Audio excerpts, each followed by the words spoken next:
Nagamangala taluk JDS ಪಕ್ಷದ ಭದ್ರಕೋಟೆಯಾಗಿದ್ದು ನಮ್ಮ ಕುಟುಂಬ ಅವಾರಿಯಾಗಿರುತ್ತದೆ. ಈ ಕ್ಷೇತ್ರಕ್ಕೆ ವಿಶೇಷ ಅನುದಾನದಲ್ಲಿ ಒಂದು ದೊಡ್ಡ ಪ್ರಾಜೆಕ್ಟನ್ನು ತರಲು ವೇದಿಕೆ ಸಜ್ಜಾಗಿದೆ ಹಾಗೂ ನಾಗತಳ್ಳಿ ಗ್ರಾಮಸ್ಥರು ಮತ್ತು ಸಾಲ ಮುಖ್ಯಸ್ಥರ ಮನವಿಯ ಮೇರೆಗೆ ಒಂದು ಸ್ಕೂಲ್ ಬಸ್ಸನ್ನು ಸ್ವಂತ ಹಣದಲ್ಲಿ ಈ ಶಾಲೆಗೆ ನೀಡುತ್ತಿದ್ದೇನೆ ಅಂತ ಕೇಂದ್ರ ಸಚಿವ ಎಚ್ ಡಿ ಕುಮಾರಸ್ವಾಮಿ ಘೋಷಣೆ ಮಾಡಿದರು. ನಾಗಮಂಗಲ ತಾಲೂಕಿನ ನಾಗತಳ್ಳಿ ಗ್ರಾಮದ ಸರ್ಕಾರಿ ಹಿರಿಯ ಪ್ರಾಥಮಿಕ ಪ್ರೌಢಶಾಲೆ ಆವರಣದಲ್ಲಿ ಸಿಆರ್ಆರ್ ಅನುದಾನದ 32 ಲಕ್ಷ ವೆಚ್ಚದಲ್ಲಿ 2 ನೂತನ ಶಾಲಾ ಕಟ್ಟಡ ನಿರ್ಮಾಣ ಮಾಡಲು ಕೇಂದ್ರ ಸಚಿವರಾದ ಎಚ್ ಡಿ ಕುಮಾರಸ್ವಾಮಿ ಶಂಕುಸ್ಥಾಪನೆ ನೆರವೇರಿಸಿದರು. ಕಾರ್ಯಕ್ರಮಕ್ಕೆ ಆಗಮಿಸಿದ ಕೇಂದ್ರ ಸಚಿವ ಕುಮಾರಸ್ವಾಮಿ ಅವರನ್ನ ಗ್ರಾಮಸ್ಥರು ಮತ್ತು ಅವರ ಅಭಿಮಾನಿಗಳು ಆತ್ಮೀಯವಾಗಿ ಮತ್ತು ಅದ್ದೂರಿಯಾಗಿ ಬರಮಾಡಿಕೊಂಡರು. ವೇದಿಕೆಯಲ್ಲಿ ಜನರನ್ನು ಉದ್ದೇಶಿಸಿ ಮಾತನಾಡಿದ ಅವರು, ಖ್ಯಾತ ಕವಿ ಮತ್ತು ನಿರ್ದೇಶಕ ನಾಗತಳ್ಳಿ ಚಂದ್ರಶೇಖರ್ ಅವರ ಮನವಿಯ ಮೇರೆಗೆ ಗ್ರಾಮಕ್ಕೆ 2 ಶಾಲೆಗಳ ಕಟ್ಟಡ ನೀಡಲಾಗಿದೆ ಅಂತ ಹೇಳಿದರು. ರಾಜ್ಯದಲ್ಲಿ ರಾಮರಾಜ್ಯ ಸರ್ಕಾರ ಬರಬೇಕು ಎಂಬುದು ನನ್ನ ಬಯಕೆಯಾಗಿದೆ. ಈ ಹಿಂದೆ ನಾನು ಸಿಎಂ ಆಗಿದ್ದ ಅವಧಿಯಲ್ಲಿ ಶಿಕ್ಷಣಕ್ಕೆ ಹೆಚ್ಚಿನ ಆದ್ಯತೆ ನೀಡಿದ್ದೇನೆ. 189 ಪ್ರಥಮ ದರ್ಜೆ ಕಾಲೇಜು ಅನುಮತಿ ನೀಡಿ ಕಟ್ಟಡಕ್ಕೆ ತಲಾ 2 ಕೋಟಿ ರೂಪಾಯಿ ಹಣ ಬಿಡುಗಡೆ ಮಾಡಿದ್ದೆ ಹಾಗೂ ಇದೇ ಸಂದರ್ಭದಲ್ಲಿ 56 ಶಿಕ್ಷಕರ ನೇಮಕಾತಿ ಪ್ರಕ್ರಿಯೆಯನ್ನು ಮಾಡಿದ್ದೇನೆ ಅಂತ ಹೇಳಿದರು. ನನ್ನ ಬಹುದಿನದ ಆಸೆ ನಗರ ಪ್ರದೇಶದಂತೆ ಗ್ರಾಮೀಣ ಪ್ರದೇಶದಲ್ಲಿ LKGಯಿಂದ PUCವರೆಗೆ ಉಚಿತ ಶಿಕ್ಷಣ ನೀಡಬೇಕು ಅಂತ ಅವರು ಹಂಬಲವನ್ನು ವ್ಯಕ್ತಪಡಿಸಿದರು. ಇದೇ ಸಂದರ್ಭದಲ್ಲಿ ಗ್ರಾಮಸ್ಥರು ಕೇಂದ್ರ ಸಚಿವರಿಗೆ ಮನವಿಯನ್ನು ಕೂಡ ನೀಡಿದರು. ಒಂದು ಅಭಿಮಾನ ನನಗೆ ಗೊತ್ತಿದೆ. ಇವತ್ತು ಶಿಕ್ಷಣಕ್ಕೆ ನಾವು ಹೆಚ್ಚಿನ ಆದ್ಯತೆಯನ್ನು ಕೊಡಬೇಕು. ನಾನು ಹಿಂದೆ ಆಕಸ್ಮಿಕವಾಗಿ ಮುಖ್ಯಮಂತ್ರಿ ಆದಾಗಲೂ ನಮ್ಮ ರಾಜ್ಯದಲ್ಲಿ ಶಿಕ್ಷಣಕ್ಕೆ ಅತ್ಯಂತ ದೊಡ್ಡ ಮಟ್ಟದಲ್ಲಿ ಅವಕಾಶ ಕಲ್ಪಿಸಿಕೊಂಡಿದ್ದೆ.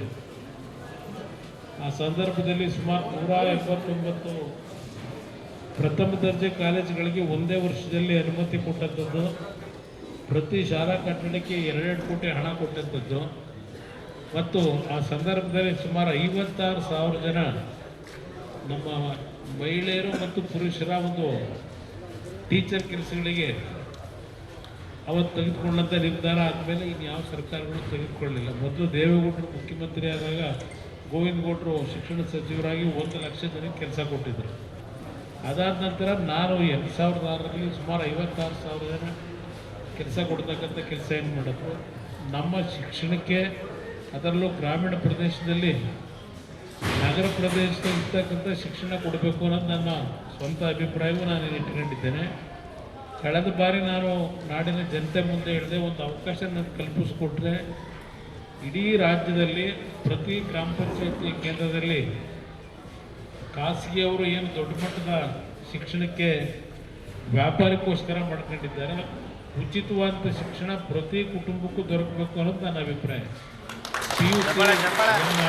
LKGಯಿಂದ PUCವರೆಗೆ 12ನೇ ತರಗತಿವರೆಗೆ ಉಚಿತವಾದ ಶಿಕ್ಷಣ ಕೊಡಬೇಕು ಅನ್ನೋದು ನನ್ನ ಅಭಿಪ್ರಾಯ ಏನಿದೆ. ಬಹುಶಃ ಮುಂದಿನ ದಿನಗಳಲ್ಲಿ ನಿಮ್ಮೆಲ್ಲರ ಆಶೀರ್ವಾದ ಇವತ್ತು ರಾಜ್ಯದಲ್ಲಿ ನೋಡ್ತಾ ಇದ್ದೇವೆ ಯಾವ ರೀತಿ ಆಡಳಿತ ನಡೀತಾ ಇದೆ. ಜನಗಳಲ್ಲಿ ಈ ಬಾರಿ ಒಂದು ಹೊಸ ಒಂದು ಸರ್ಕಾರ ತರಬೇಕು ಅಂತ ಹೇಳಿದ್ರೆ ಅದು ನಿಜವಾದ ರಾಮರಾಜ್ಯದ ಜನತಾ ಸರ್ಕಾರ ಬರಬೇಕು ಅನ್ನೋದು ನನ್ನ ಅಭಿಪ್ರಾಯ. ಜನತೆಯ ಭಾವನೆಗಳಿಗೆ ಜನತೆ ಏನು ನಿರೀಕ್ಷೆ ಇಟ್ಕೊಂಡಿದ್ದಾರೆ ಆ ರೀತಿಯ ಯೋಜನೆಗಳು ಬರಬೇಕು ಅನ್ನೋದು. 5 ವರ್ಷದ ಸರ್ಕಾರ ನಿಮ್ಮ ಆಶೀರ್ವಾದದಲ್ಲಿ ಈ ನಾಡಿನಲ್ಲಿ ಒಂದು ಒಳ್ಳೆಯ ಉತ್ತಮವಾದ ಆಡಳಿತ ತರಲಿಕ್ಕೆ ಮುಂದೆ ಹೋರಾಟ ಮಾಡಬೇಕು ಅನ್ನೋದೇನಿದೆ. ನಿಮ್ಮೆಲ್ಲ ಆಶೀರ್ವಾದದಿಂದ ಆರೋಗ್ಯದಲ್ಲೂ ಸಹ ಉತ್ತಮವಾದ ರೀತಿಯಲ್ಲಿ ಆ ಭಗವಂತ ಮತ್ತು ನಿಮ್ಮ ಒಂದು ಶುಭ ಹಾರೈಕೆಯಿಂದ ಚೆನ್ನಾಗಿದ್ದೇನೆ. ನನ್ನ ಆರೋಗ್ಯದ ಬಗ್ಗೆ ಯಾರೂ ಇವತ್ತು ಆತಂಕ ಪಡಬೇಕಾಗಿಲ್ಲ. ನಿಮ್ಮ ಆಶೀರ್ವಾದದಲ್ಲಿ ನಿಮ್ಮ ಜೊತೆಯಲ್ಲಿರ್ತೇನೆ. ನಾಗಮಂಗಲಕ್ಕೆ ವಿಶೇಷವಾದಂಥ ರೀತಿಯಲ್ಲಿ ಇವತ್ತು ನಿಮ್ಮ ಪ್ರೀತಿ ವಿಶ್ವಾಸ ನಮಗೇನು ಕೊಟ್ಟಿದ್ದೀರಿ, ಋಣ ನಮ್ಮ ಮೇಲೆ ಇಟ್ಟಿದ್ದೀರಿ.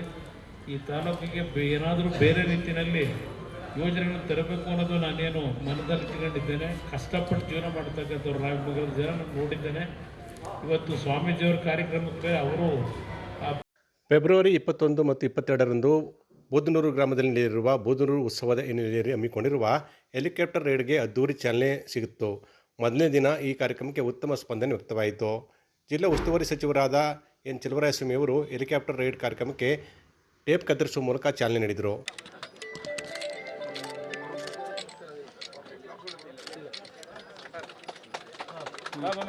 ನಂತರ ಸಚಿವ ಚೆಲುವರಾಯಸ್ವಾಮಿ, ಶಾಸಕ ರವಿಕುಮಾರ್ ಗೌಡ ಗಣಿಗ, ಜಿಲ್ಲಾಧಿಕಾರಿಗಳಾದ ಡಾಕ್ಟರ್ ಕುಮಾರ್, ಜಿಲ್ಲಾ ಪೊಲೀಸ್ ವರಿಷ್ಠಾಧಿಕಾರಿ ಡಾಕ್ಟರ್ ಶೋಭಾರಾಣಿ, ಜಿಲ್ಲಾ ಪಂಚಾಯತ್ ಸಿಇಒ KR ನಂದಿನಿ ಸೇರಿದಂತೆ ಅನೇಕ ಗಣ್ಯರು ತಾವೇ ಮೊದಲಿಗೆ ಹೆಲಿಕಾಪ್ಟರ್ ರೈಡ್ ಮಾಡಿದ್ದು ತಮ್ಮ ವಿನೂತನ ಅನುಭವವನ್ನು ಹಮ್ಮಿಕೊಂಡರು.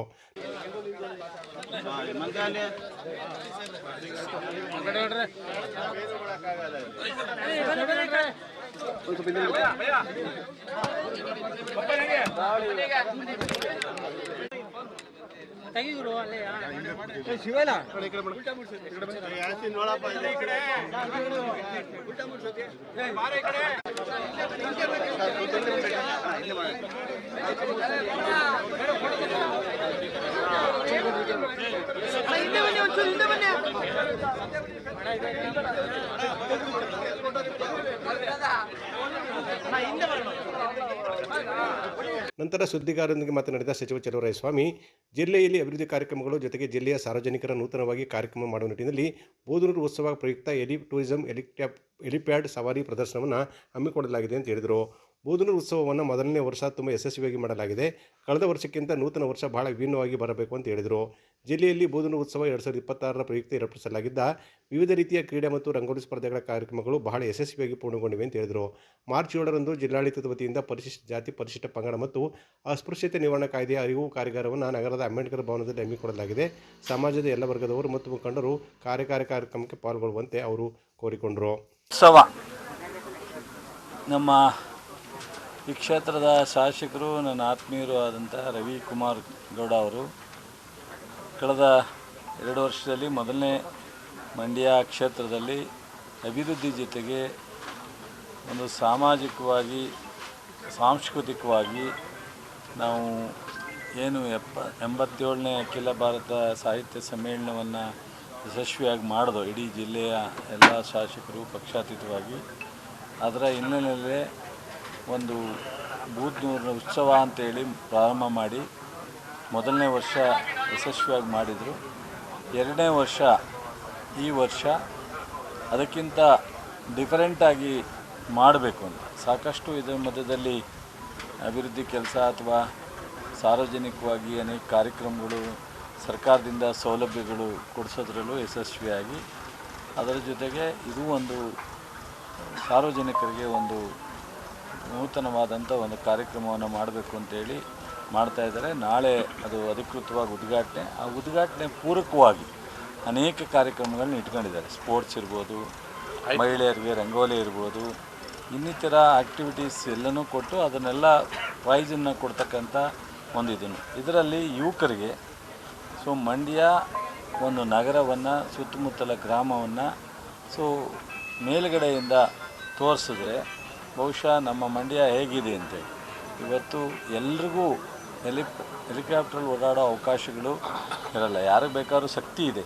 ಹೆಲಿಕಾಪ್ಟ್ರಲ್ಲಿ ಓಡಾಡಲಿಕ್ಕೆ ಆಗದೇ ಇರೋದಂತೆ ನಮ್ಮ ರೈತರು ಹೋಗ್ಬೋದು, ಸಾರ್ವಜನಿಕರು ಯಾರು ಬೇಕಾದ್ರೂ ಓಡಾಡ್ಬೋದು. ಆದರೆ ಈ ಥರದ ಒಂದು ಮಂಡ್ಯ ಒಂದು ನಗರವನ್ನು ಪ್ರದರ್ಶನ ಮಾಡ್ತಕ್ಕಂಥ ಒಂದು ಅವಕಾಶವನ್ನು ಮೊದಲಿಗೆ ಪ್ರಪ್ರಥಮವಾಗಿ ರವಿಕುಮಾರ್ ಅವರು ಸಾರ್ವಜನಿಕರಿಗೆ ಅವಕಾಶ ಮಾಡಿಕೊಟ್ಟಿದ್ದಾರೆ. ಅವನಿಗೆ ನನ್ನ ಜಿಲ್ಲೆಯ ಜನತೆ ಪರವಾಗಿ, ನಮ್ಮ ಮಂಡ್ಯ ಕ್ಷೇತ್ರದ ಜನತೆ ಪರವಾಗಿ ಅಭಿನಂದನೆ ಸಲ್ಲಿಸ್ತೀನಿ. ನಾನು ಮತ್ತು ಉದಯ್ ಅವರು ಈ ಒಂದು ಕಾರ್ಯಕ್ರಮವನ್ನು ಭಾಳ ಸಂತೋಷವಾಗಿ ಉದ್ಘಾಟನೆ ಮಾಡಿ ನಾನು ನಾಳೆ ಈ ಒಂದು ಬೂದನೂರು ಉತ್ಸವದ ಅಧಿಕೃತ ಸಾಂಸ್ಕೃತಿಕ ಕಾರ್ಯಕ್ರಮ ಉದ್ಘಾಟನೆಗೆ ಸಾಯಂಕಾಲ 6 ಗಂಟೆಗೆ ಬರ್ತಾಯಿದ್ದೀವಿ. ಇದು ಒಳ್ಳೆಯದಾಗಲಿ ಅಂತೇಳಿ ನಾನು ಎಲ್ರಿಗೂ ಸೇಫಾಗಿ ಇವತ್ತು ನಾಳೆ ನಾಡಿದ್ದೆಲ್ಲ 3 ದಿವಸ ಈ ಕಾರ್ಯಕ್ರಮ ಇರುತ್ತೆ. ಇಲ್ಲೇ ಹೆಲಿಕಾಪ್ಟರ್ ಓಡಾಡೋ ಅಂಥದ್ದು 3 ದಿವಸ ಎಲ್ಲರೂ ಸಮಾಧಾನವಾಗಿ ಇದನ್ನು ಒಳ್ಳೆಯ ರೀತಿಯಲ್ಲಿ ಬೆಳೆಸಬೇಕು. ನಮ್ಮ ಪೊಲೀಸ್ ಇಲಾಖೆ, ಜಿಲ್ಲಾ ಆಡಳಿತ ಇದನ್ನು ಎಚ್ಚರಿಕೆಯಿಂದ ಯಾರಿಗೂ ಯಾವುದೇ ಒಂದು ಸಣ್ಣ ಅಡಚಣೆ ಆಗದಂಗೆ ನೋಡ್ಕೊ. ಕಾರ್ಯಕ್ರಮದಲ್ಲಿ ಶಾಸಕರಾದ ರವಿಕುಮಾರ್ ಗೌಡ ಗಣಿಗ, ಮದ್ದು ಶಾಸಕರಾದ KM ಉದಯ್, ಜಿಲ್ಲಾಧಿಕಾರಿ doctor Kumara, CEO Nandini, police ವರಿಷ್ಠಾಧಿಕಾರಿಗಳಾದ ಶೋಭಾರಾಣಿ, ಉಪವಿಭಾಗಾಧಿಕಾರಿ ಶಿವಮೂರ್ತಿ, ತಹಶೀಲ್ದಾರ್ ವಿಶ್ವನಾಥ್ ಸೇರಿದಂತೆ ಅನೇಕರಿದ್ದರು. ಒಟ್ಟು 3 ದಿನಗಳ ಕಾಲ ಈ ಕಾರ್ಯಕ್ರಮ ನಡೆಯಲಿದ್ದು, ಜನತೆ ಹೆಚ್ಚಿನ ಸಂಖ್ಯೆಯಲ್ಲಿ ಪಾಲ್ಗೊಳ್ಳುವಂತೆ ಶಾಸಕರು ಮನವಿ ಮಾಡಿಕೊಂಡರು.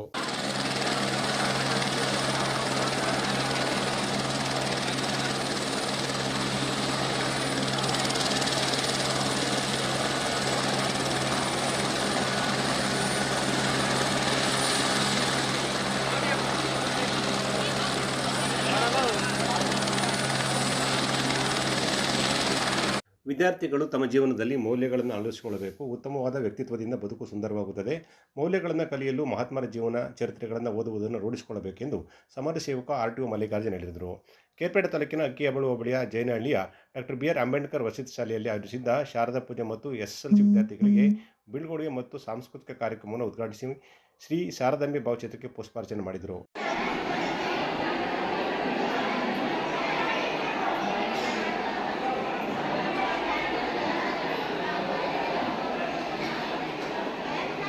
ನಂತರ ಮಾತನಾಡಿದವರು, ಜೀವನದಲ್ಲಿ ಗುರಿ, ಛಲ, ಗುರುವಿನ ಆಶೀರ್ವಾದ ಇದ್ದರೆ ವಿದ್ಯೆ ಕಲಿತು ಸಮಾಜದಲ್ಲಿ ಉನ್ನತ ಸ್ಥಾನ ಗಳಿಸಲು ಸಾಧ್ಯ ಅಂತ ಹೇಳಿದರು. ನಾವಿಂದು ಏನಾದರೂ ಗಳಿಸಿದರೆ ಅದೆಲ್ಲವೂ ಉತ್ತಮ ಶಿಕ್ಷಣ, ಹಾಗಾಗಿ ಈ ಸಮಾಜದಿಂದ ಪಡೆದ ಒಂದಷ್ಟನ್ನಾದರೂ ನಾವು ಮತ್ತೆ ಸಮಾಜಕ್ಕೆ ವಾಪಸ್ಸು ಮಾಡಬೇಕು ಅಂತ ಅವರು ತಿಳಿಸಿದರು. ಸಂತೋಷದ ಸಂಭ್ರಮದ ದಿನ ಅನ್ನೋದು ತಿಳ್ಕೊಳ್ಳಿ ನೀವು.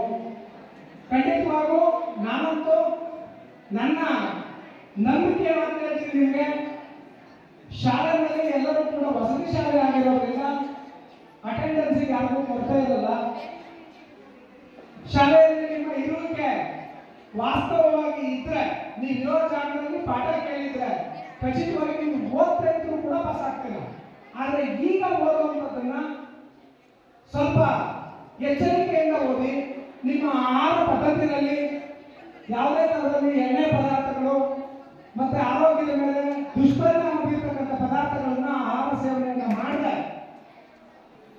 ಈ ಮುಂಬರ್ತಕ್ಕಂಥ ಪರೀಕ್ಷೆಯಲ್ಲಿ ಎಲ್ಲರೂ ಕೂಡ SSLC ಪರೀಕ್ಷೆ ಬರೀತಕ್ಕಂಥ 100% ಫಲಿತಾಂಶ ತಂದುಕೊಡುವ ದಿಕ್ಕಿನಲ್ಲಿ ನೀವೆಲ್ಲರ ಪ್ರಯತ್ನ ಇರಲಿ. ಆ ಭಗವಂತನ ಕೃಪೆಯಿಂದ ನನಗೂ ಖಂಡಿತವಾಗಿ ಅನಿಸುತ್ತೆ, ಈ ನಮ್ಮ ಅಂಬೇಡ್ಕರ್ ವಸತಿ ಶಾಲೆ ಜೈನಹಳ್ಳಿನಲ್ಲಿ ಈ ಸಾರಿ 100% ಫಲಿತಾಂಶದೊಂದಿಗೆ ಅತ್ಯುತ್ತಮ ಅಂಕಗಳನ್ನು ಕೂಡ ನೀವು ಗಳಿಸಿಕೊಂಡು ನಾನು ಮೇ ತಿಂಗಳಿನಲ್ಲಿ ಮಾಡ್ತಕ್ಕಂಥ ಪ್ರತಿಭಾ ಪುರಸ್ಕಾರದ ಕಾರ್ಯಕ್ರಮಕ್ಕೆ ಈ ಶಾಲೆಯಲ್ಲಿರುವ ಎಲ್ಲ ಮಕ್ಕಳು ಕೂಡ ಭಾಜನರಾಗಲಿ ಅಂತ ನಾನು ಸದಾಶಯದೊಂದಿಗೆ. ಬಳಿಕ ಶಾಲಾ ವಿದ್ಯಾರ್ಥಿಗಳಿಂದ ನಡೆದ ವಿವಿಧ ಸಾಂಸ್ಕೃತಿಕ ನೃತ್ಯ ಪ್ರದರ್ಶನ ಪಾಲಕರ ವಿದ್ಯಾರ್ಥಿಗಳ ಮನದಲ್ಲಿ ರೋಮಾಂಚನ ಉಂಟು ಮಾಡಿತು. 10ನೇ ತರಗತಿ ವಿದ್ಯಾರ್ಥಿಗಳು ತಮ್ಮ ಅನುಭವವನ್ನು ಹಂಚಿಕೊಂಡರು. ಪ್ರಾಂಶುಪಾಲ ರಾಜಣ್ಣ ಮಕ್ಕಳಿಗೆ ಶುಭಾರಿಸಿ ಮಕ್ಕಳಿಗೆ ನೆನಪಿನ ಕಾಣಿಕೆ ನೀಡಿದರು. ಈ ಸಂದರ್ಭದಲ್ಲಿ ಪ್ರಾಂಶುಪಾಲ ರಾಜಣ್ಣ, ಶಿಕ್ಷಕರಾದ ರವಿ ಶಿವಕುಮಾರ್, ಮಮತಾ, ಪವಿತ್ರ, ರೋಹಿತ್, ಗೋಪಿಕೃಷ್ಣ, ಸುಮಾ, ಪ್ರೇಮ, ಪಲ್ಲವಿ ಸೇರಿದಂತೆ ಅನೇಕರಿದ್ದರು. ಮಂಡ್ಯ ನಗರದಲ್ಲಿರುವ SP ಎಜುಕೇಷನ್ ಟ್ರಸ್ಟ್ ಮಾಂಡವ್ಯ ಸಿಂಬಕೆಟ್ ಇದರ ವತಿಯಿಂದ ಶಾಲಾ ವಾರ್ಷಿಕೋತ್ಸವ 2025-26 ಸಂಭ್ರಮ 20 ಉತ್ಸವ ಯಶಸ್ವಿಯಾಗಿ ನಡೆಯಿತು. SBT ಕೃಷಿ ಶಿಕ್ಷಣ ಸಂಸ್ಥೆಯ ಕಾರ್ಯದರ್ಶಿಗಳಾದ ಡಾಕ್ಟರ್ ಮೀರಾ ಶಿವಲಿಂಗಯ್ಯನವರ ಅಧ್ಯಕ್ಷತೆಯಲ್ಲಿ ಕಾರ್ಯಕ್ರಮ ನಡೆಯಿತು. ಕಾರ್ಯಕ್ರಮವನ್ನು ಗಾಯಕರು ಹಾಗೂ ನಗರಸಭಾ ಮಾಜಿ ಸದಸ್ಯರಾದ MN ಶ್ರೀಧರ್ ಅವರು ಜ್ಯೋತಿ ಬೆಳಗಿಸುವ ಮೂಲಕ ಉದ್ಘಾಟಿಸಿದರು.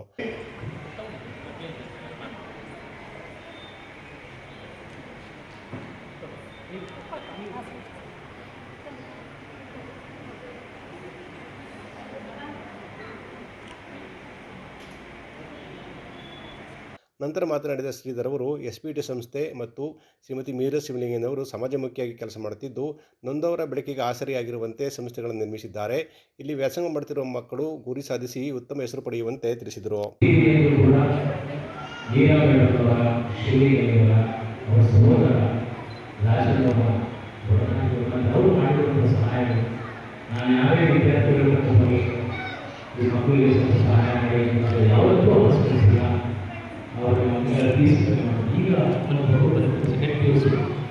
ಇಲ್ಲೇ ಆಫೀಸರ್ಗಳು ಮಾತಾಡುವ ಸಿಂಗಲ್ ಪೇರೆಂಟು ತಂದೆಗಳು ಆಗ್ತದೆ, ಫೀಸು ಇಷ್ಟು ಕಟ್ಟಿದ್ದೀವಿ, ಇನ್ನೂ ಒಂದು 25 ಲಕ್ಷ ಕಟ್ಟಬೇಕು ಅಂತ ಹೇಳಿದಾಗ ಅವರು ಏನು ಮಾಡಬೇಕು ಹೀಗೆ ಅವಾಗ ಫೀಸ್ ಕಡಿಮೆ ಮಾಡಿದ್ರೆ ಕಾಲೇಜಿಗೆ ಬರ್ತಾರೆ ಸರಿಯಾಗಿ.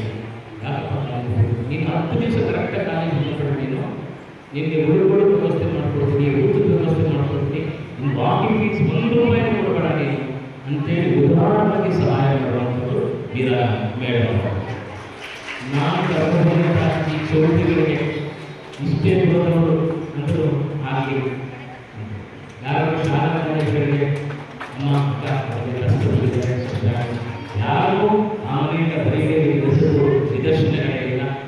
ಹಾಗಾಗಿ ಒಂದು ಹೇಳಕ್ಕೆ ಇಷ್ಟಪಡ್ತೀನಿ, ನಾನು ಈ ಸಂಸ್ಥೆ ನಡೆಸೋದು ಬಹಳ ಕಷ್ಟ.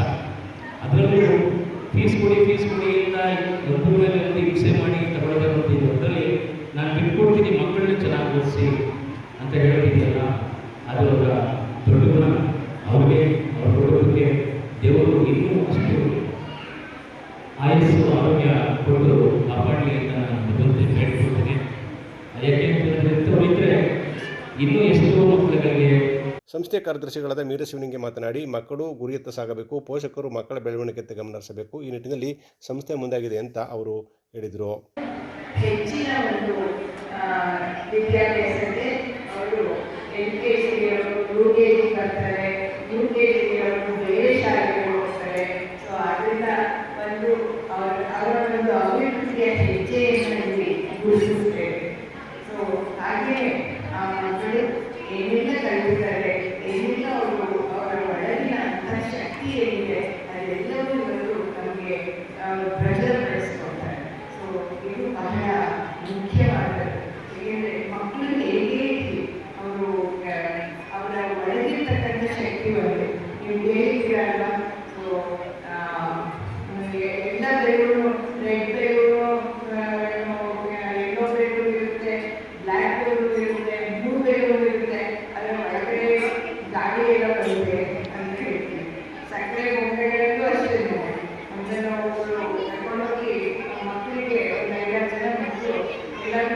ಹೋಗಿ ಸಂಜೆ ಕರ್ಕೊಂಡು ಹೋಗಿದ್ರು. ಅಲ್ಲಿ ಒಂದಷ್ಟು ಸಕ್ಕರೆ ಗೊಂಬೆಗಳು ಕೊಡಿಸಿದ್ರು. ಆ ಚಿಕ್ಕ ಮಕ್ಕಳೆಲ್ಲ ಒಬ್ರಿಗೊಬ್ರಿಗೆ ಜಗಳ ಮಾಡ್ಕೊಂಡು ಶುರು ಮಾಡಿದ್ದಾರೆ. ಒಬ್ಬರಿಗೆ ಜಿಂಕೆಗಳು ಅವನಂತ ನೋಡು ನಾನು ಜಿಂಕೆ ನಾನು ಎಷ್ಟು ಚೆನ್ನಾಗಿದ್ದು ಎಲ್ಲಿ ಬೇಕಾದ್ರೆ ಹಾಕ್ತೀನಿ ನನ್ನಷ್ಟು ಜೋರಾಗಿ ಓಡೋದೇ ಇಲ್ಲ ಅಂತ. ಇನ್ನೊಬ್ಬರಿಗೆ ಸಿಂಹ ಬಂದ್ಬಿಟ್ಟಿದ್ರು. ಓ ನಾನು ಸಿಂಹ ನಾನು ನಿನ್ನ ತಿಂದ ಕೊಡ್ತೀನಿ ಅಂತ ಬಂದ ಅವನು. ಇನ್ನೊಬ್ಬರಿಗೆ ಒಂದು ನಾಯಿ ಬಂದ್ಬಿಟ್ಟಿದ್ರು. ಕಾರ್ಯಕ್ರಮದಲ್ಲಿ ಗೀತಾಂಜಲಿ ಇಂಟರ್ನ್ಯಾಷನಲ್ನ ಶಾಲೆಯ ಪ್ರಾಂಶುಪಾಲರಾದ ಸರೋಜಾ, ಸಿಂಬಾ ಕಿಡ್ಸ್ ಪ್ರಾಂಶುಪಾಲರಾದ ಸಹನಾ ಸೇರಿದಂತೆ ಇನ್ನಿತರರಿದ್ದರು. ರೈತರ ಪಂಪ್ಸೆಟ್ಗಳಿಗೆ ವಿದ್ಯುತ್ ಸಂಪರ್ಕದಲ್ಲಿ ಕಲ್ಪಿಸಲು ದುಬಾರಿ ಶುಲ್ಕ ವಿಧಿಸಿರುವ ರಾಜ್ಯ ಸರ್ಕಾರದ ನಡೆಯು ಹಗಲು ದರೋಡೆಯಾಗಿದ್ದು, ಇದರಿಂದಾಗಿ ರೈತರು ಮತ್ತು ಸಂಕಷ್ಟಕ್ಕೆ ತಿರುಗಿದ್ದಾರೆ ಅಂತ ಕರ್ನಾಟಕ ಪ್ರಾಂತ ರೈತ ಸಂಘದ ಜಿಲ್ಲಾ ಸಂಚಾಲಕ ಭರತರಾಜ್ ಆರೋಪಿಸಿದರು. ಮಳವಳ್ಳಿ ಪಟ್ಟಣದಲ್ಲಿ ಪಂಪ್ಸೆಟ್ ಬಳಕೆದಾರರ ಸಂಘ ಮತ್ತು ಕರ್ನಾಟಕ ಪ್ರಾಂತ ರೈತ ಸಂಘ ನಡೆಸಿದ ಜಂಟಿ ಪತ್ರಿಕಾಗೋಷ್ಠಿಯಲ್ಲಿ ಮಾತನಾಡಿದ ಅವರು, ಮಂಡ್ಯ ಜಿಲ್ಲೆಯಲ್ಲಿ 70% ಮಂದಿ ಕೃಷಿ ಕ್ಷೇತ್ರದಲ್ಲಿದ್ದು 5 ಲಕ್ಷ ಮಂದಿ ಕೃಷಿ ರಂಗದಲ್ಲಿ ಅವಲಂಬನೆ ಮಾಡಿದ್ದಾರೆ. ಜಿಲ್ಲೆಯಲ್ಲಿ ಅತಿ ಸಣ್ಣ ರೈತರ ಸಂಖ್ಯೆ 96%. ಸಾಲಸೂಲ ಮಾಡಿ ಕೊಳವೆಬಾವಿ ಕೊರೆಯಿಸಿ ಮೋಟಾರ್ ಅಳವಡಿಸಿ ಬೆಳೆದಿದ್ದಾರೆ. ಆದರೆ ರಾಜ್ಯ ಸರ್ಕಾರದ ಆದೇಶದಂತೆ ನೋಂದಣಿಯಾಗದ ಪಂಪ್ಸೆಟ್ಗಳ ನೋಂದಣಿ ಮಾಡಿಸಲು ಸರ್ಕಾರಕ್ಕೆ 23,500 ರೂಪಾಯಿ ಹಾಗೂ ಕಾಂಟ್ರಾಕ್ಟರ್ಗೆ CR ಮತ್ತು ಅಗ್ರಿಮೆಂಟ್ ನೀಡಲು 3,500 ಸೇರಿ ಒಟ್ಟು 27,000 ರೂಪಾಯಿ ವಸೂಲು ಮಾಡುತ್ತಾ ರೈತರ ಗಾಯದ ಮೇಲೆ ಬರೆ ಎಳೆದಿದ್ದಾರೆ ಎಂದು ಹೇಳಿದರು. ಉಚಿತವಾಗಿ ವಿದ್ಯುತ್ ನೀಡಿದರೂ ರೈತರು ಬೆಳೆ ಬೆಳೆದು ಬದುಕುವುದು ಕಷ್ಟವಾಗಿರುವ ಸಂದರ್ಭದಲ್ಲಿ ಮನುಷ್ಯತ್ವ ಇಲ್ಲದ ರಾಜ್ಯ ಸರ್ಕಾರ ಮತ್ತು ಇಲಾಖೆಗಳು ಬೇಸಿಗೆ ಬರ ಬಿಸಿಲಿನಲ್ಲಿ ವಿದ್ಯುತ್ ಸಂಪರ್ಕಗಳನ್ನು ಕಡಿತ ಮಾಡಿ ಬೆಳೆ ಹಾಳು ಮಾಡುತ್ತಿದ್ದಾರೆ. ಈಗಾಗಲೇ ಸಂಕಷ್ಟದಲ್ಲಿರುವ ರೈತ ತಕ್ಷಣ 27,000 ರೂಪಾಯಿಗಳನ್ನು ನೋಂದಣಿಗಾಗಿ ಎಲ್ಲಿಂದ ಕಟ್ಟಬೇಕು ಅಂತ ಪ್ರಶ್ನೆ ಮಾಡಿದರು.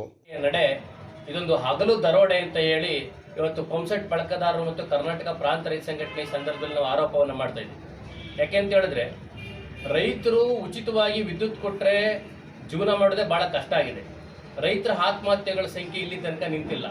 ಸಾಲಗಾರರ ಸಂಖ್ಯೆನೂ ವಿಪರೀತ ಹೆಚ್ಚಳ ಆಗ್ತಾ ಇದೆ. ಯುವ ರೈತರು ಸಹ ಇವತ್ತು ಸಾಲಗಾರರಾಗಿ ವ್ಯವಸಾಯಗಳನ್ನ ಮಾಡಲಿಕ್ಕೆ ಮಾಡಿರ್ತಕ್ಕಂತಹ ಆ ಸಾಲ ಏನಿದೆ ಸಾಲ ತೀರ್ಸ್ಲಿಕ್ಕೆ ಆಗದ್ರೆ ಆತ್ಮಹತ್ಯೆ ದಾರಿ ಹಿಡಿದಿರ್ತಕ್ಕಂಥದ್ದು ನೋಡ್ತಾ ಇದ್ದೀವಿ. ಮತ್ತೊಂದೆಡೆ ರೈತರು ಮಕ್ಕಳುಗಳು ಜೀವನ ಮಾಡಲಿಕ್ಕೆ ಸಾಧ್ಯತೆ ಇಲ್ಲ, ವ್ಯವಸಾಯದಿಂದ ಯಾವುದೇ ರೀತಿಯಲ್ಲೂ ತಮ್ಮ ಬದುಕನ್ನು ಉತ್ತಮಪಡಿಸ್ಕೊಳ್ಳಿಕ್ಕೆ ಸಾಧ್ಯತೆ ಇಲ್ಲ ಅಂತೇಳಿ ಇವತ್ತು ರೈತರ ಮಕ್ಕಳುಗಳಿಗೆ ಹೆಣ್ಣು ಸಿಗದೆ ಇರತಕ್ಕಂಥ ಈ ಸಂದರ್ಭದಲ್ಲಿ ಕೃಷಿ ರಂಗವನ್ನು ದಿವಾಳಿ ಮಾಡಲಿಕ್ಕಾಗಿ, ಕೃಷಿ ರಂಗವನ್ನು ಹಾಳು ಮಾಡಲಿಕ್ಕೋಸ್ಕರವಾಗಿ ಇವತ್ತಿನ ರಾಜ್ಯ ಸರ್ಕಾರ ದುಬಾರಿಯಾದಂಥ ಶುಲ್ಕವನ್ನು ಇವತ್ತು ಪಂಪ್ಸೆಟ್ ಬಳಕೆದಾರರು ನೋಂದಣಿ ಮಾಡಿಸ್ಕೊಳ್ಳಿಕ್ಕೋಸ್ಕರವಾಗಿ ಏರಿರ್ತಕ್ಕಂಥ ಕ್ರಮವನ್ನು ವಾಪಸ್ ತಗೊಳ್ಬೇಕು. ಮತ್ತು ಉಚಿತವಾದಂಥ ರೀತಿಯಲ್ಲೇ ಕೇವಲ 50 ರೂಪಾಯಿ ನೋಂದಣಿ ಶುಲ್ಕವನ್ನು ತಗೊಂಡು ಅವರು ಎಲ್ಲರಿಗೂ ವಿದ್ಯುತ್ ಸಂಪರ್ಕವನ್ನು ಕಲ್ಪಿಸ್ಕೊಡ್ಬೇಕು. ಎಷ್ಟೇ ಕಂಬಗಳ ಸಂಪರ್ಕ ಬೇಕಾದ್ರೂ ಅದನ್ನು ಉಚಿತವಾಗಿ ಕೊಡಬೇಕು ಅಂತಕ್ಕಂಥದ್ದು ನಾವು ಪಂಪ್ಸೆಟ್ ಬಳಕೆದಾರರು ಮತ್ತು ಕರ್ನಾಟಕ ಪ್ರಾಂತ ರೈತ ಸಂಘಟನೆಯಿಂದ ಒತ್ತಾಯ ಮಾಡ್ತಾ ಇದ್ದೀವಿ. ಮಂಡ್ಯ ಜಿಲ್ಲೆಯಲ್ಲಿ 96% ಅತಿ ಸಣ್ಣ ಮತ್ತು ಸಣ್ಣ ರೈತರು ಇರ್ತಕ್ಕಂಥದ್ದು. ಎಲ್ಲರೂ ಸಹ 1 ಹೆಕ್ಟೇರ್ಗಿಂತ ಒಳಗಡೆ ಇರತಕ್ಕಂತಹ ರೈತರ ಪ್ರಮಾಣ ಇರತಕ್ಕಂಥದ್ದು. ಸಣ್ಣ ರೈತರಿಗೆ, ಅತಿ ಸಣ್ಣ ರೈತರಿಗೆ ಉಚಿತವಾಗಿ ನಾವು ವಿದ್ಯುತ್ತನ್ನು ಕೊಡ್ತೀವಿ ಅಂತ ಹೇಳ್ತಕ್ಕಂಥ ಸರ್ಕಾರ ಇವತ್ತು ಈ ರೀತಿಯಾದಂತಹ ನಡೆಯನ್ನು ಅನುಸರಿಸಿರ್ತಕ್ಕಂಥದ್ದು ಸರಿಯಾದ ಕ್ರಮ ಅಲ್ಲ. ಆದರೆ ಮಂಡ್ಯ ಜಿಲ್ಲೆಯಲ್ಲಿ ಸುಮಾರು 5 ಲಕ್ಷ ಜನ ಕೃಷಿ ಮೇಲೆ ಅವಲಂಬಿತರಾಗಿರ್ತಕ್ಕಂಥ ಜನ ಇದ್ದಾರೆ. 5 ಲಕ್ಷ ಜನ ಇವತ್ತು ಕೃಷಿ ರಂಗದಲ್ಲೇ ಇವತ್ತು ಉದ್ಯೋಗವನ್ನು ಸೃಷ್ಟಿ ಮಾಡ್ಕೊಂಡು ಜೀವನವನ್ನು ನಡೆಸ್ತಾ ಇರ್ತಕ್ಕಂಥ ಪರಿಸ್ಥಿತಿ ನೋಡ್ತಾ ಇದ್ದೀವಿ. ಈ ಎಲ್ಲ ಹಿನ್ನೆಲೆಯಲ್ಲಿ ರಾಜ್ಯ ಸರ್ಕಾರ ಮಾಡಿರ್ತಕ್ಕಂಥ ಕ್ರಮವನ್ನು ಏನಿದೆಯೋ ಅದನ್ನ ಯಾವುದೇ ಕಾರಣಕ್ಕೂ ಒಪ್ಪಲಿಕ್ಕೆ ಸಾಧ್ಯತೆ ಇಲ್ಲ. ಮತ್ತೆ ವೈರ್ನ ಇವತ್ತು ಬೇಸಿಗೆ ಬರೆ ಬಿಸಿಲನ್ನ ಸರಿಯಾದಂಥ ಒಂದು ಸಂದರ್ಭವನ್ನು ನೋಡ್ಕೊಂಡು ಏನು ಮಾಡ್ತಾ ಇದ್ದಾರೆ ಅಂತ ಹೇಳಿದ್ರೆ ವೈರ್ ಕಟ್ ಮಾಡ್ತಾ ಇದ್ದಾರೆ. ಈಗ ಆಲ್ರೆಡಿ ಕಬ್ಬು ಬೆಳೆದಿರ್ತಕ್ಕಂಥದ್ದೇ, ರೇಷ್ಮೆ ಬೆಳೆದಿರ್ತಕ್ಕಂಥವ್ರು ಇದ್ದಾರೆ, ಅದಕ್ಕೆ ಕೆಲವು ತೋಟಗಾರಿಕೆ ಬೆಳೆಗಳು ಮಾಡಿದ್ದಾರೆ, ಮತ್ತು ರಾಗಿ ಭತ್ತ ಹಾಕಿರ್ತಕ್ಕಂಥ ಸಂದರ್ಭದಲ್ಲಿ ಇವತ್ತು ಭಾಳ ಕಷ್ಟದ ಜೀವನ ನಡೆಸ್ತಾ ಇರ್ತಕ್ಕಂಥ ಸಂದರ್ಭದಲ್ಲಿ ಸರಿಯಾದಂಥ ಸಮಯವನ್ನು ನೋಡಿಕೊಂಡು ವಿದ್ಯುತ್ ಸಂಪರ್ಕವನ್ನು ಕಡಿತ ಮಾಡ್ತಕ್ಕಂಥದ್ದು ಇಲಾಖೆ ನೀತಿ ಏನಿರೋದೋ ಆ ನೀತಿಯನ್ನು ವಾಪಸ್ ತಗೊಳ್ಬೇಕು. ಮತ್ತು ಯಾವುದೇ ಕಾರಣಕ್ಕೂ ಎಲ್ಲ ಪಂಪ್ಸೆಟ್ ಬಳಕೆದಾರರು ಒಗ್ಗಟ್ಟಾಗಿ ಯಾವುದೇ ರೀತಿಯಲ್ಲೂ ವಿದ್ಯುತ್ ಸಂಪರ್ಕ ಕಡಿತ ಮಾಡಲಿಕ್ಕೆ ಅವಕಾಶ ಕೊಡಬಾರ್ದು. TC ಕೆಟ್ಟೋದಂತಹ 24 ಗಂಟೆ ಒಳಗಡೆನೇ ತಕ್ಷಣದಲ್ಲೇ ದುರಸ್ತಿ ಮಾಡಿ ಅದನ್ನು TCಯನ್ನು ಅಳವಡಿಸಬೇಕು ಅನ್ನುವಂಥ ನಿಟ್ಟಿನಲ್ಲಿ ನಾವು ಇವತ್ತು ಹೋರಾಟವನ್ನು ಮಾಡ್ತಾ ಇದ್ದೀವಿ. ಮತ್ತು ಇವತ್ತು ಕೇಂದ್ರ ಸರ್ಕಾರ ಮತ್ತು ರಾಜ್ಯ ಸರ್ಕಾರಗಳು ದೊಡ್ಡ ಪ್ರಮಾಣದಲ್ಲಿ ಇವತ್ತು ಕೈಗಾರಿಕೋದ್ಯಮಿಗಳಿಗೆ, ದೊಡ್ಡ ಬಂಡವಾಳಶಾಹಿಗಳಿಗೆ ಹೆಚ್ಚಿನ ರೀತಿಯಾದಂಥ ಸಬ್ಸಿಡಿಗಳನ್ನು ಕೊಡ್ತಾ ಇದ್ದಾರೆ. ನೋಡಿ, 5,000 ಎಲೆಕ್ಟ್ರಿಕ್ ಬಸ್ಸನ್ನು ಖರೀದಿ ಮಾಡ್ತಾ ಇದ್ದಾರೆ. 5,000 ಎಲೆಕ್ಟ್ರಿಕ್ ಬಸ್ಸನ್ನು ಖರೀದಿ ಮಾಡ್ತಕ್ಕಂಥವ್ರು ಯಾರಪ್ಪ ಅಂದರೆ ಖಾಸಗಿ ಟ್ರಾನ್ಸ್ಪೋರ್ಟ್ನ ಮಾಲೀಕರುಗಳು ಖರೀದಿ ಮಾಡ್ತಾ ಇರ್ತಕ್ಕಂಥ ಟ್ರಾವೆಲ್ಸ್ ಮಾಲೀಕರುಗಳು. ಅವ್ರಿಗೆ ಒಂದು ಬಸ್ಸಿಗೆ 50 ಲಕ್ಷ ರೂಪಾಯಿ ಸಬ್ಸಿಡಿಯನ್ನು ಕೊಡ್ತಾ ಇದ್ದಾರೆ. ಸರಿಸುಮಾರು 2,500 ಕೋಟಿ ರೂಪಾಯಿಯನ್ನು ಖಾಸಗಿ ಟ್ರಾವೆಲ್ಸ್ನ ಮಾಲೀಕರುಗಳಿಗೆ ಕೇಂದ್ರ ಮತ್ತು ರಾಜ್ಯ ಸರ್ಕಾರಗಳು ಎಲೆಕ್ಟ್ರಿಕ್ ಬಸ್ ಖರೀದಿಗೋಸ್ಕರವಾಗಿ 2,500 ಕೋಟಿ ರೂಪಾಯಿಯನ್ನು ಸಬ್ಸಿಡಿ ಕೊಡ್ತಾರೆ. ಆದರೆ ರೈತರ ಪಂಪ್ಸೆಟ್ಗಳಿಗೆ ಇವತ್ತು ದುಬಾರಿ ಶುಲ್ಕ ಹಾಕಿದ್ದಾರೆ. ದುಬಾರಿ ನೋಂದಣಿ ಆದ ನಂತರದಲ್ಲಿ ಬರೀ TC ಮಾತ್ರ ಕೊಡ್ತಕ್ಕಂಥದ್ದು.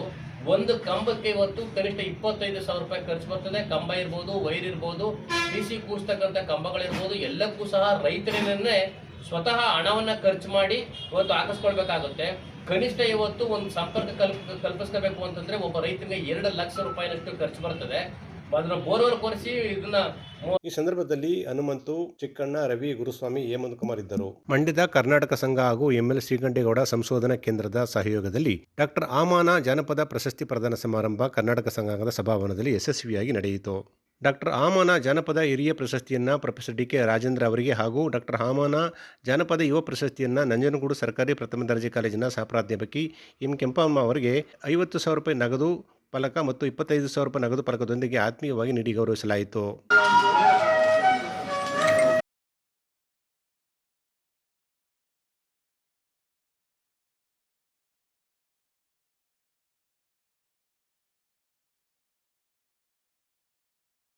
ಕಾರ್ಯಕ್ರಮದಲ್ಲಿ ಪಾಲ್ಗೊಂಡಿದ್ದ ವಿಶ್ರಾಂತ ಕುಲಪತಿ ಪ್ರೊಫೆಸರ್ ಪದ್ಮಶೇಖರ್ ಮಾತನಾಡಿ, ಆಮನ ಪ್ರಶಸ್ತಿಯನ್ನು ಕರ್ನಾಟಕ ಸಂಘ ನೀಡುತ್ತಿರುವುದು ಅತ್ಯಂತ ಸ್ತುತ್ಯವಾಗಿದ್ದು ಈ ಪ್ರಶಸ್ತಿಗೆ ಹೆಚ್ಚಿನ ಮೌಲ್ಯ ಬಂದಿದೆ ಅಂತ ಹೇಳಿದರು. ಗ್ರಾಮೀಣ ಪ್ರತಿಭೆ ಕೆಂಪಮ್ಮ, ಸಂಘಟನೆ, ಕಲಾವಿದೆ, ಹಾಡುಗಾರಿಕೆ ಇವೆಲ್ಲವೂ ಹೋಗಿ ಹುಟ್ಟಿದ್ದು ಮದ್ದೂರಿನ ಹೊಸೂರಿನಲ್ಲಾದ್ರೂ ಕೂಡ ಅವರು ಬೆಳೆದಿದ್ದು ಕೈಲಿ ಅಜ್ಜಿ ತಾತನ ಮನೆ. ಸಾಮಾನ್ಯವಾಗಿ ಒಂದು ಮಾತಿದೆ, ಈ ಅಜ್ಜಿ ತಾತಂದಿರು ಇರ್ತಾರಲ್ಲ, ಅವರು ಮೊಮ್ಮಕ್ಕಳನ್ನ ತೀರಾ ಮುದ್ದಾಗಿ ಬೆಳೆಸ್ಬಿಟ್ಟು ಹಾಳು ಮಾಡಿಬಿಡ್ತಾರೆ ಅಂತ ಹೇಳಿ, ಅದಕ್ಕೆ ವಿರುದ್ಧವಾಗಿ ತಾನು ಹಾಗಲ್ಲ ಅಂತ ಹೇಳಿ ಬೆಳೆದು ನಿಂತಿರುವಂಥವರು, ಇಡೀ ತನ್ನ ಬದುಕನ್ನ ರೂಪಿಸಿಕೊಂಡಂಥವ್ರು ಕೆಂಪಮ್ಮನವರು. ವಿಶ್ರಾಂತ ಪ್ರಾಂಶುಪಾಲರಾದ ಪ್ರೊಫೆಸರ್ SP ಶಂಕರಗೌಡರವರು ಮಾತನಾಡಿ, ಡಾಕ್ಟರ್ ಆಮನವರ ವ್ಯಕ್ತಿತ್ವ ಮತ್ತು ಅವರ ಒಟ್ಟಾರೆ ಬದುಕಿನ ಸಮಗ್ರ ಚಿತ್ರಣವನ್ನು ವಿವರಿಸಿದರು. ಈ ಅಧ್ಯಕ್ಷತೆಯ ಪೀಠ ನಾನು ಒಪ್ಪಿಕೊಂಡದ್ದಲ್ಲ, ನಿಯೋಜಿತಗೊಂಡದ್ದು. ಜಯಪ್ರಕಾಶ್ ಗೌಡ್ರೆ ಹೇಳಿದ ಮೇಲೆ ನಮ್ಮ ಒಪ್ಪಿಗೆ ಪ್ರಶ್ನೆ ಬರಲ್ಲ. ನಿರಾಕರಿಸೋದಕ್ಕೆ ಪ್ರಯತ್ನ ಪಟ್ಟೆ. ಒಂದು ಸಣ್ಣ ವಿಷಯ ಹೇಳ್ತಾರೆ. ನೆನಪಿನ ದೋಣಿಯಲ್ಲಿ ಕೊರಗುವವರ ಆತ್ಮಕಥೆ, ಸ್ವಾಮಿ ಶರ್ವಾನಂದರು ಅಂತ ಹೇಳಿ ಕಲ್ಕತ್ತಾದಿಂದ ಬರ್ತಾರೆ. ಮಹಾರಾಜಾಸ್ ಕಾಲೇಜಲ್ಲಿ ಅವ್ರ ಭಾಷಣ ಮಾಡೋದಕ್ಕೆ ಅಧ್ಯಕ್ಷತೆಯನ್ನು ಯಾರು ವಹಿಸಬೇಕು ಅನ್ನೋದಕ್ಕೆ ದೊಡ್ಡ ಚರ್ಚೆ ಆಗುತ್ತೆ. ಸುಮಾರು 3-4 ಪುಟ ಅದರ ಬಗ್ಗೆ ವಿವರಣೆ ಕೊಡ್ತಾ ಹೋಗ್ತಾರೆ. ದಯಮಾಡಿ ಯಾವುದಾದ್ರೂ ಸಂದರ್ಭದಲ್ಲಿ ಆ ಭಾಗಗಳನ್ನು ಓದಿ ಅಮನ ಬಗ್ಗೆ ಮಾತನಾಡಿದ್ರು. ಸಾಂದರ್ಭಿಕವಾಗಿ ಪದ್ಮಶೇಖರ್ ಮೇಡಮ್ ಮಾತಾಡಿದ್ರು. DK ಅಂತೂ ಅದ್ಭುತವಾಗಿ ಅದನ್ನ ಎಳೆಯಾಗಿ ಅಮನ ಅವ್ರ ಬಗ್ಗೆ ಈ ತರದ ಸಮಾರಂಭದಲ್ಲಿ ಅವರನ್ನು ನೆನಪಿಸಿಕೊಳ್ಳುವಂತ ಸಂದರ್ಭದಲ್ಲಿ ನಾನು MA ಓದುವಾಗ ಅವರು ಕನ್ನಡ ಅಧ್ಯಯನ ಸಂಸ್ಥೆಯ ನಿರ್ದೇಶಕರು. ಡಿಪಾರ್ಟ್ಮೆಂಟ್ ಅವರು ಕನ್ನಡ ಅಧ್ಯಯನ ಸಂಸ್ಥೆಯ ವಿದ್ಯಾರ್ಥಿಗಳು ದೂರ ಹೋಗೋದು ಸರಿ, ಇಡೀ ಗಂಗೋತ್ರಿಯ ವಿದ್ಯಾರ್ಥಿಗಳು ಅವರನ್ನು ನೋಡಿದ್ರೆ ದೂರ ಹೋಗ್ತಿದ್ರು, ಮರದಂಡೆಯಲ್ಲಿ ನಿಂತಿದ್ರೆ ಪಕ್ಕಕ್ಕೆ ಹೋಗ್ತಿದ್ರು. ನಮ್ಮ ಮೇಲೆ ಅಧಿಕಾರ ಚಲಾಯಿಸುವ ಯಾವ ಅಧಿಕಾರವೂ ರಾಮನಾಗಿರಲಿಲ್ಲ. ಆದ್ರೆ ಅಧಿಕಾರ ಚಲಾಯಿಸುವ ನೈತಿಕ ಸ್ಥೈರ್ಯವನ್ನ ಆಮಾನ ಪಡ್ಕೊಂಡಿದ್ದರು. ಹೆಚ್ಚೊತ್ತು ಮಾತಾಡಲ್ಲ, ಸ್ಕಿಪ್ ಮಾಡಿ ಹೋಗ್ತೇನೆ. ಆಮಾನ ನನಗೆ ಬಹಳ ಮುಖ್ಯ ಯಾಕೆ ಅಂತಂದ್ರೆ, ಬಹಳ ದೊಡ್ಡ ಸಾಹಿತಿ ಇತ್ಯಾದಿಗಳೆಲ್ಲ ಒತ್ತಡ ಇರಲಿ, ಕನ್ನಡ ಕಟ್ಟುವ ಕೆಲಸದಲ್ಲಿ ಅವರು ತೋರಿಸಿದಂತ ಶ್ರಮ, ತೋರಿಸಿದಂತ ಬದ್ಧತೆ ಬಹಳ ಮುಖ್ಯವಾದದ್ದು. ಬಹಳ ಮುಖ್ಯವಾದ ನಮ್ಮ ಹ್ಯೂಮನ್ ರಿಸೋರ್ಸ್ ಮ್ಯಾನೇಜ್ಮೆಂಟ್ ನಲ್ಲಿ ಒಂದು ಪಾಠ ಬರುತ್ತೆ, select A right person for A right task ಅಂತ. ಒಳ್ಳೆ ಕೆಲಸಕ್ಕೆ ಸರಿಯಾದ ವ್ಯಕ್ತಿಯನ್ನ ಗುರುತಿಸ್ಬಿಟ್ರೆ ಆ ಕೆಲಸ ಮುಗ್ದಾಗಿ ಅಂತ. ಆಮಾನ ಅವರ ದೊಡ್ಡ ಶಕ್ತಿ ಯಾವುದು ಅಂದ್ರೆ ಪ್ರಶಸ್ತಿಯನ್ನು ಕುರಿತು ಪ್ರಶಸ್ತಿ ಸ್ವೀಕರಿಸಿ ಮಾತನಾಡಿದ ಪ್ರೊಫೆಸರ್ ರಾಜೇಂದ್ರ ಅವರು, ಅವಮಾನ ಮಾಡಿದವರಿಗೆ ನಮ್ಮ ಸಾಧನೆಯ ಮೂಲಕ ಉತ್ತರ ನೀಡಬೇಕು ಅಂತ ಹೇಳಿದರು. ಮಂಡ್ಯದೊಂದಿಗೆ ನನ್ನ ಸಂಬಂಧ 45 ವರ್ಷಗಳಿಗಿಂತಲೂ ಹೆಚ್ಚಿನದಾಗಿದ್ದು, ಇಲ್ಲಿನ ಪ್ರಮುಖ ರಾಜಕಾರಣಿಗಳು, ಸಾಂಸ್ಕೃತಿಕ ವೀರರು, ಸಾಹಿತ್ಯ ದಿಗ್ಗಜರು ಹಾಗೂ ಸ್ನೇಹಿತರು ಸಿಕ್ಕಿದ್ದಾರೆ ಅಂತ ಹೇಳಿದರು. ಇದಕ್ಕೆ ಕಾರಣರಾದ ಆಕ ರಾಜೇಗೌಡ, ಜಿ ಶಂಪ, ಜಯಪ್ರಕಾಶ್ ಗೌಡ ಅವರನ್ನು ನೆನೆಯುತ್ತೇನೆ ಅಂತ ಹೇಳಿದರು. ಮಹಾನ್ ನಾಯಕರಾದ KV ಶಂಕರಗೌಡ, HT ಜೋಡಯ್ಯ, ಜವರಪ್ಪಗೌಡ, ಶೃಂಗೇರಿಗೌಡ ಬಗ್ಗೆ ಅಪಾರ ಗೌರವವಿದೆ. ಹಾಗಾಗಿ ಮಂಡ್ಯದ ನಂಟು ಸಾಹಿತ್ಯಿಕವಾಗಿ ಹತ್ತಿರವಿದೆ ಅಂತ ಅವರು ಶ್ಲಾಘಿಸಿದರು. ಈ ಗುಡುಗು ಮಿಂಚಿನ ಮಧ್ಯೆ ಅದು ಎಲ್ಲಿ ಕೇಳಿಸಲ್ವ ಅನ್ನುವಂತ ನನಗನ್ನಿಸ್ತು. ಅವ್ರು ಮಾತನಾಡ್ತಿರುವಾಗ ಒಂದು ಅಭಿನಂದನಾ ಭಾಷಣ ಹೀಗೂ ಕೂಡ ಇರೋದಕ್ಕೆ ಸಾಧ್ಯವೇ ಅನ್ನುವಂಥ ಒಂದು ಸಮಗ್ರ ಚಿತ್ರಣವನ್ನ ಡಾಕ್ಟರ್ ಪದ್ಮಶೇಖರ್ ಅವರು ಕೊಟ್ಟಿದ್ದಾರೆ. ಅದೊಂದು ಬಹುಶಃ ಅವರು ಒಂದು ವಾರದಿಂದ ಅಧ್ಯಯನ ಮಾಡಿದ್ದಾರೆ ಅಂತ ಕಾಣುತ್ತೆ. ಏಕೆಂದರೆ ಅಷ್ಟೊಂದು ಟಿಪ್ಪಣಿಯನ್ನು ಮಾಡಿಕೊಂಡು ಅಷ್ಟೊಂದು ವಿಷಯಗಳನ್ನು ಸಂಗ್ರಹಿಸಿ ಅತ್ಯಂತ ಆತ್ಮೀಯವಾಗಿ ಮತ್ತು ವಿಮರ್ಶಾತ್ಮಕವಾಗಿ ಅವರು ಮಾತನಾಡಿದಂಥದ್ದು ನನಗೆ ನಿಜಕ್ಕೂ ಕೂಡ ಸಂತೋಷವನ್ನು ಮಾಡಿತು, ಹೃದಯ ತುಂಬಿ ಬರುವಂತೆ ಆಯಿತು. ಹಾಗೆ ನನ್ನನ್ನು ಸ್ವಲ್ಪ ಮಟ್ಟಿಗೆ ಮೂಕನನ್ನಾಗಿಯೂ ಕೂಡ ಅದು ಮಾಡಿದೆ. ಪ್ರೊಫೆಸರ್ ಜಯಪ್ರಕಾಶ್ ಗೌಡರು ವೇದಿಕೆ ಮೇಲಿದ್ದಾರೆ. ಅವರು ಆಹ್ವಾನ ಪತ್ರಿಕೆಯನ್ನು ಕುರಿತು ಮಾತನಾಡಿದರು ಪದ್ಮಶೇಖರ್ ಅವರು. ನಿಜಕ್ಕೂ ನಾನು ಆಹ್ವಾನ ಪತ್ರಿಕೆ ನೋಡ್ತಿದ್ದಾಗೇನೆ ಫೋನ್ ಮಾಡಿ ಹೇಳಿದೆ JPಗೆ, ಅತ್ಯಂತ ಆಕರ್ಷಕವಾದ ಸುಂದರವಾದಂಥ ಒಂದು ಆಹ್ವಾನ ಪತ್ರಿಕೆಯನ್ನು ಮಾಡಿಸಿದ್ದೀರಿ, ಅಭಿನಂದನೆಗಳು ಅಂತ. ಅದನ್ನು ಅವರು ಮಾಡಿದಂತಹ ಕಲಾವಿದರಿಗೆ ಅದನ್ನು ವರ್ಗಾಯಿಸಿದ್ದಾರೆ. ಇಲ್ಲೊಬ್ಬರು ಸಿಕ್ಕಿದ್ದಾರೆ ನನಗೆ ಅಭಿನಂದನೆ ಮಾಡಿಕೊಡ್ತಾರೆ ಅನ್ನುವಂಥ. ಆದರೆ ಒಂದು ಇಂತಹ ಸುಂದರವಾದಂಥ ಆಹ್ವಾನ ಪತ್ರಿಕೆಯಲ್ಲಿ JP ಅವರ ಹೆಸರು ಎಲ್ಲೂ ಕೂಡ ಇದೆ ಇರುವಂಥ. ಅದು ಯಾತಕ್ಕೆ ಆ ಜಾಣ್ಮೆಯನ್ನು ನಡೆದ್ರು ಗೊತ್ತಿಲ್ಲ. ಯಾಕೆಂದರೆ JP ಅವ್ರ ಬಗ್ಗೆ ಹೇಳುವಂಥದ್ದೇನಿಲ್ಲ. ಯಾಕೆಂದರೆ ಇಡೀ ಕರ್ನಾಟಕಕ್ಕೆ ಹೊತ್ತು ಮಂಡ್ಯ ಕರ್ನಾಟಕ ಸಂಘದ ಮತ್ತು JP ಅವರ ಸಂಬಂಧ. ಒಂದು ಮಾತಿದೆ, ಸನ್ಮಾನವನ್ನ ಮೌನವಾಗಿ ಸ್ವೀಕರಿಸಬೇಕಂತೆ, ಅವಮಾನವನ್ನ ಸಾಧನೆಯ ಮೂಲಕ ತೋರಿಸ್ಬೇಕಂತೆ. ಹಾಗಾಗಿ ಸನ್ಮಾನ ಆದಾಗ ಹೆಚ್ಚು ಮಾತಾಡಕ್ಕೆ ಹೋಗ್ಬಾರ್ದು, ಅದು ಬೇರೆ ಬೇರೆ ಅರ್ಥವನ್ನ ಕಲ್ಪಿಸುತ್ತೆ. ಹಾಗೆ ಅವಮಾನ ಆದಾಗಲೂ ಕೂಡ ಕೋಪದಿಂದ ಮತ್ತೊಂದು ರೀತಿಯಲ್ಲಿ ಅದನ್ನು ಗಡಿಬಿಡಿಯಾಗಿ ಮಾತನಾಡುವಂತಹದ್ದಲ್ಲ. ಆಗ್ಲೂ ಕೂಡ ತಾಳ್ಮೆನೇ ವಹಿಸಬೇಕು. ಅದನ್ನು ಯಾವ ರೀತಿಯಲ್ಲಿ ತೋರಿಸ್ಕೋಬೇಕು ಅಂದ್ರೆ ನಮ್ಮ ಕೆಲಸದ ಮೂಲಕ, ನಮ್ಮ ಸಾಧನೆಯ ಮೂಲಕ ಅದನ್ನು ಸುಳ್ಳಾಗಿಸ್ಬೇಕು, ಮಾತಿನ ಮೂಲಕ ಅನ್ನುವಂಥ.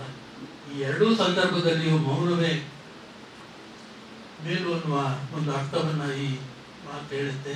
ನಿಜಕ್ಕೂ ಕೂಡ ತುಂಬಾ ಮೌಲಿಕವಾದಂತಹ ಮಾತು ಅದು ಅಂತ ನನ್ಗೆ ಅನ್ನಿಸ್ತು. ಹಾಗಾಗಿ ನಾನು ಹೆಚ್ಚು ಮಾತಾಡೋದಕ್ಕೆ ಹೋಗಲ್ಲ, ಮಾತಾಡುವಂತ ಏನು ಕೂಡ ಇಲ್ಲ. ನಾನು ಒಂದು ರೀತಿ ಭಾವನಾತ್ಮಕವಾದಂತಹ ಕೆಲವು ನಿರ್ಬಂಧಗಳು ನನ್ನನ್ನು ತಡೀತಿರುವುದರಿಂದ ಹೆಚ್ಚು ಮಾತಾಡೋದಕ್ಕೆ ಹೋಗಲ್ಲ. ಮಂಡ್ಯ ಮತ್ತು ನನ್ನ ಸಂಬಂಧ ಬಹುಶಃ 45 ವರ್ಷಗಳಿಗಿಂತ ಹೆಚ್ಚು ಅಂತ ನಾನು ಭಾವಿಸ್ತೇನೆ. ಇಲ್ಲಿಯ ಎಲ್ಲ ಪ್ರಮುಖ ರಾಜಕಾರಣಿಗಳ, ಸಾಂಸ್ಕೃತಿಕ ವೀರರ, ಸಾಹಿತ್ಯಿಕ ದಿಗ್ಗಜರ ಮತ್ತು ಒಳ್ಳೆಯ ಸ್ನೇಹಿತರ ಸಂಬಂಧ ನನಗೆ ಮಂಡ್ಯದಲ್ಲಿ ಸಿಕ್ಕಿರುವಂಥದ್ದು. ಅದಕ್ಕೆ ಕಾರಣ ಆದಂಥದ್ದು ಜಿ ಶಂಭ ಮತ್ತು ಆಕ ರಾಜೇಗೌಡರು. ಈ ಒಂದು ಹಿನ್ನೆಲೆಯಲ್ಲಿ ಬಂತು. ಅನಂತರ JP ಮುಂತಾದಂಥವು. JP ಅವರಿಗೆ ನಾನು ಬಹಳ ಕಾಲ ಒಂದು ಅಚ್ಚರಿಯ ವಿಷಯವಾಗಿದ್ದೆ. ನಾನು ಡಾಕ್ಟರ್ ರಾಜೇಂದ್ರ PhD ಮಾಡ್ತಿದ್ದಾರೆ ಅನ್ನುವಂಥದ್ದು ಅವ್ರದ್ದೊಂದು ಸೋಜಿಗದ ವಿಷಯ ಆಗಿತ್ತು. ಅವಾಗ ಅವರು ನಮ್ಮದು ಅದನ್ನು ಮತ್ತೆ ಅವರು ತಮ್ಮ ಭಾಷಣದಲ್ಲಿ ಹೇಳ್ತಾ ಇರ್ತಾರೆ. ಅಂತ ಒಳ್ಳೆಯ ಸ್ನೇಹಿತರು ಇರುವಂಥದ್ದು. ನನಗಿಲ್ಲಿ KV ಶಂಕರೇಗೌಡರು, HB ಚೌಡಯ್ಯನವರು, ಹಾಗೆ ಶಂಕರೇಗೌಡರು, ಇನ್ನೂ ಅನೇಕರು ಇಲ್ಲಿ ನನಗೆ ಗೊತ್ತು.